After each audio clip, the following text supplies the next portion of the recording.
Can Shay ask the first question? You weren't even here last week. Yeah, we should do that. You think we can go back to it? That works. I mean, Thank you. Longevity, senior, he's old. Yeah, I'm just wondering the challenges of preparing for Carolina. I know they've had one game and some exhibition games. What stands out about them? What challenges they present? And are you guys, is this something you get, every game's important, but is this something you get excited about doing, going out there and playing in that venue? oh yeah, I've never been to Chapel Hill to play, so I am personally excited. I know the players are and will be a lot more as we get closer. But I'm excited about it. You know, I've seen, and we've seen, you know, the exhibition and obviously the game against Central Arkansas, and you know they got a pretty impressive freshman too, and they're big. They're always great on the glass. They're always great in transition, and they're skilled on the perimeter and make shots, and certainly, you know, and playing, you know, at their place in front of what 21 or 22, whatever the number is, will be a tough challenge, but one that we need to go through to kind of see where we're at and hopefully learn from. First time KU as a program even has played in Chapel Hill. What kind of value do these marquee home and homes provide in this era of college basketball specifically? Well, I think anything to promote our sport at a time when football is at its peak, in my opinion, collegiately, with the championship, with the BCS championship and 12 teams making it. So many great things that football has done to keep the interest longer and peak interest right when we're starting. So I think these are the type of games that we have to play, need to play for our sport to at least split a little bit of the attention. And now granted, all eyes that are college athletics fans aren't going to be on men's basketball in the way they're going to be on it in February and March, obviously, in early April. But we got to keep the interest. And this is the way you do it, in my opinion, is play these marquee matchups. Bill, when you were young kid, Hold on. Did you say when? yeah, well, you're still young. Okay, but, okay. You know, Well, you said when. I said a kid. Okay, I said a okay, kid. okay. You know. When you were young, though, you spent so much of your life in Kansas, Oklahoma, even Illinois, right? Like when you were a kid growing up, what did you think about Carolina? Did you know the program? Did you know? Oh it yeah. existed? Well, personally, I've always kind of studied the sport in a way that's probably a little bit more intent and different than the way most kids my age did. Sure. So I wasn't as aware about Kansas and the history, but I knew that, you know, Coach Smith played at Kansas. Mm-hmm. I knew that, and you know, I've known there's been times in Carolina where, you know, they've had you know, 10, 11 pros on one team. And I've always been so impressed. I always thought Coach Smith was one of the most innovative, and I think it's you know, thought by everybody, one of the most innovative coaches our sport is known, in that people copied what they did. And then of course, Coach Williams-Roy, you know, obviously continued that and actually did a lot of the same things they did at Carolina, at Kansas, at times, even better than the past. And then him going back to Carolina, you know, they won 3. So it's an impressive situation, but it means more to us and to them probably because our programs are so entwined. And do you really is Carolina really Carolina without Kansas? And is Kansas really Kansas without Carolina? And the answer is no. So, I mean, you can debate that, but that's a fact. Sure. So I do think it brings more attention to this matchup. What was it? I mean, you know, no internet, games weren't on your phone, games weren't on TV. Was it as easy to get a feel for what North Carolina basketball was when you were, you know, in college even? You know, what was it? Indiana and Carolina in the national championship game in '81, was it? Al Wood if I'm not mistaken. And certainly, you know, the team that they had that won it in '82. No, was it Carolina and Isaiah won it? Didn't they beat Carolina in the finals? I think. And then the year that they won it with Michael and James and Sam and all that stuff was on that team. I watched that, studied it in large part because that was my era when I was in college. So it's been pretty impressive. You know, as good as Carolina's been over time, when you're that good year in and year out over time, you know, they were one of the 5 favorites to win a national championship most every year. And we know as well as anybody that there's a lot of good fortune that goes into actually winning that last game and advancing. But the consistency that they've shown over time to me is, you know, there's obviously a lot of great programs out there, but when you talk about blue bloods and you're talking about, you know, Kentucky and Carolina, Duke, Kansas, Indiana, you know, you're talking about the winningest programs ever. St. John's, certainly, you know,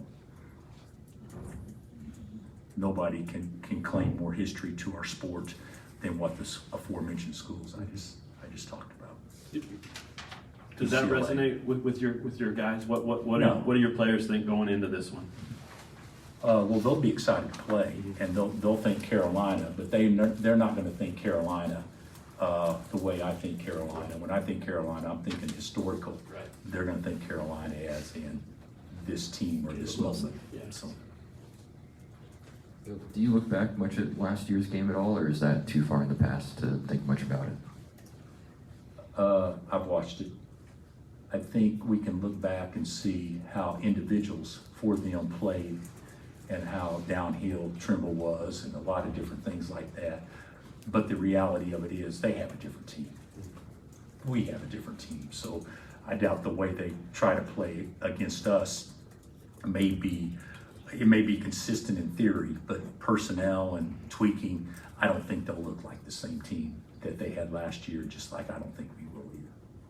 You talked about wanting your guys to play to their size in the front court. How important is that going to be against this Carolina team? Well, I think it's going to be very important.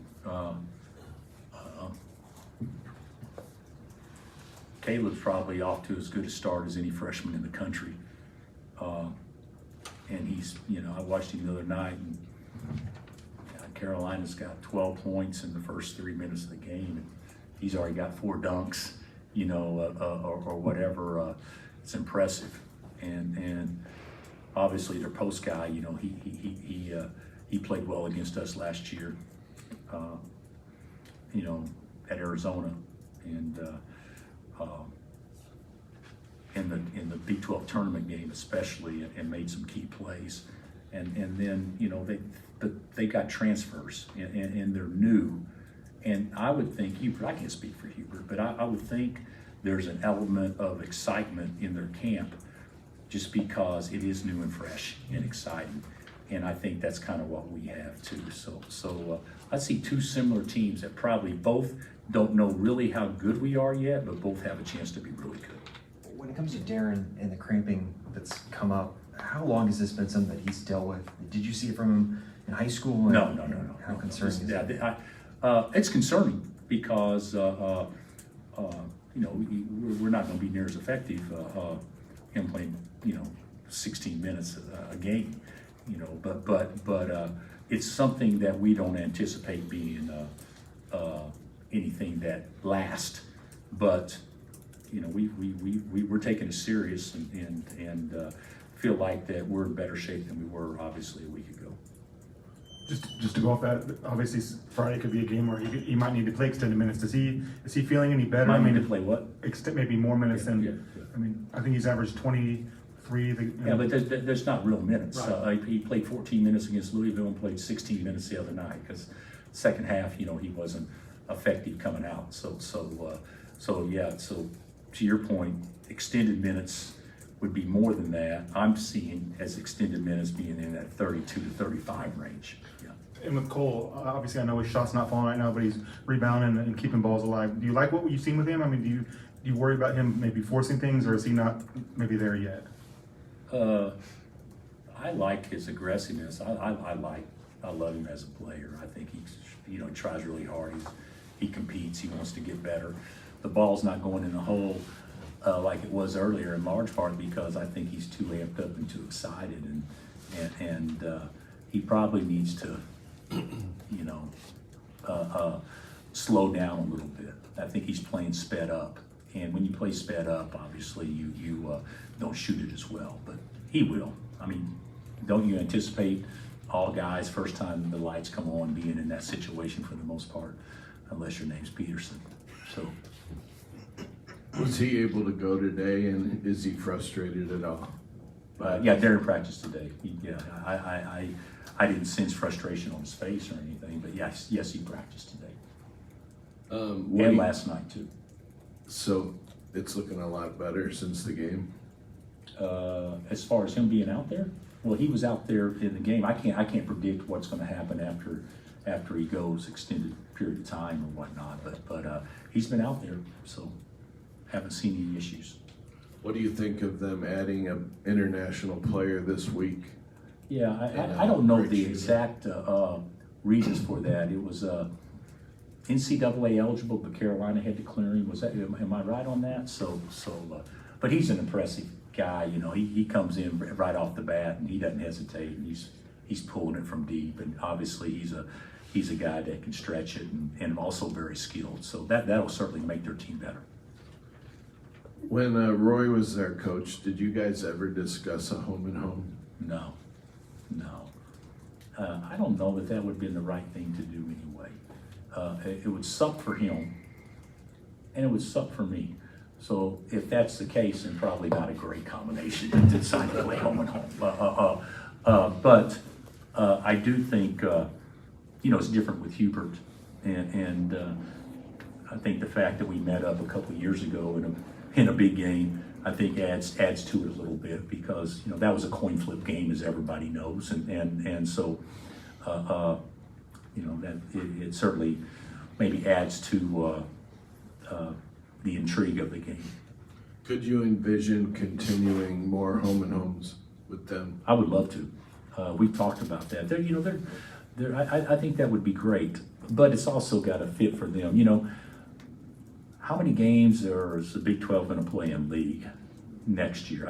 I know our league, but I don't know how many the ACC plays. And you have all the other games, and you got the players there, and you got so many different things going on that the true home and homes are important for our sport. But you can't play them all. You can't play many of them if, in fact, your schedule is playing 7, let's say, games already, that only leaves you, 6 games, let's say, to actually schedule on your own. The players there, we're scheduling for 4 games next year. And you got the champions, and you got the other things going on, and you got the Missouri series, and, Connecticut returning. I mean, there's so many different things going on that it kind of limits you, but this would be one that I would love for this to continue regardless of our scheduling situation. And is there one, now that you're going to get to go to the Smith Center, is there one arena besides that you're dying to go to? Dying may be a stretch. We don't say the word dying anymore around. I think we haven't been to Cameron. I've never been to Cameron, and I've never been to Chapel Hill. So those would be 2 bucket list things, and we get to mark one of them off this year, obviously. Elmarco Jackson had the most minutes out of any non-starter against Green Bay. How are you kind of envisioning his role on this squad, and what are you seeing out of him in terms of a leadership standpoint? Well, he and Mari and Flo are our most veteran guys, and they're sophomores. So I think he can lead. He's been here for 2 years, even though he's a sophomore, because he had to sit out last year. So he's got a feel on what we're trying to do and accomplish. and he's such a good person, and guys like him, that his voice will carry. And I think he can become a sounder playing, but I think the more sounder he becomes playing, I think that will allow him to be a better leader too. Sometimes it's hard to lead if you're, not taking care of the business yourself anyway, but he always does off the court. I'm just talking about execution. So I'm happy with him.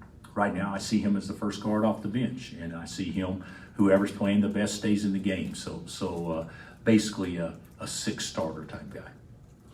I think you mentioned it the other night with the freshmen around the country, obviously 2 in this game, a bunch in the league. Is it a cycle thing, or is there something to it? Are you seeing any rhyme or reason to why this freshman class is so Well, powerful? first of all, I read something the other day. It may be the best freshman class ever. Do you guys see the same thing? I mean, people, I don't know if that's true, but it's really strong. I also wondered this, and I haven't thought this through, but with the portal and the circulation and all the things, and the guys obviously, going pro as early as they possibly can, the most talented kids in every class will be your freshmen. The most talented kids. And then I wonder if maybe in the past, the portal kids have been the headliners of recruiting classes, where this year, the freshmen are the headliners of recruiting classes. Now, I didn't mean that you don't have some great portal guys, but I don't think they've gotten the same hype. And so much of how we view things is based on how things start, because it sets the tone for the first part of the season or whatever. And so that's why I think, with the freshmen all performing at such an elite level, all the talk has gone to them naturally, and deservedly so. So whenever you have marquee games and the freshmen are the best player in all those games, obviously that's going to be what's talked about the most. Just wondering, when you have guys like Darren and Melvin who can get to the basket and score, and how does that maybe make you guys look different? How does that change things for you guys? Well, I think most teams have that, and to an extent. But the one thing about it is last year, Juan was our guy. Loved Juan. But he couldn't be a guy that just breaks people down and go get his own shot. Whereas speed, even Tyshawn, even back in the day, he may not be the guy that we're playing to score the ball, but he's the guy that could force help. And Melvin can certainly do that. And Darren is kind of like what we would probably, if we're comparing going back in a late clock situation, being kind of like the Sharon for us. Just more on Melvin, his leadership. He looks like he wants that role, taking that role, and also in a game where there's so many 5-stars going at each other, he probably was not the highly recruited guy, and he looks like a guy that likes to play with an edge. Do you see that? Yes, I do. Dave, I hope that's the case with him. I don't think, I think people will use whatever they can as motivation to try to fire themselves up and raise their own level. There's no question about that. I don't think Melvin looks at it saying, this guy was recruited ahead of me, so therefore that turns me up more to actually go him. He's a guy that went JUCO. Out of high school. It wasn't like he was the 25th guy on a 24-man McDonald's roster. So I don't see it maybe to the extent that the way you described it, but I do see it at the extent of I can play with anybody. And he has been all those things that you just mentioned. He's been a good leader for us, but he also can do a lot of things to become. He's a good leader verbally. He can also do some things more by example too, as far as execution out there. All right, thanks, Coach. Thanks, Coach.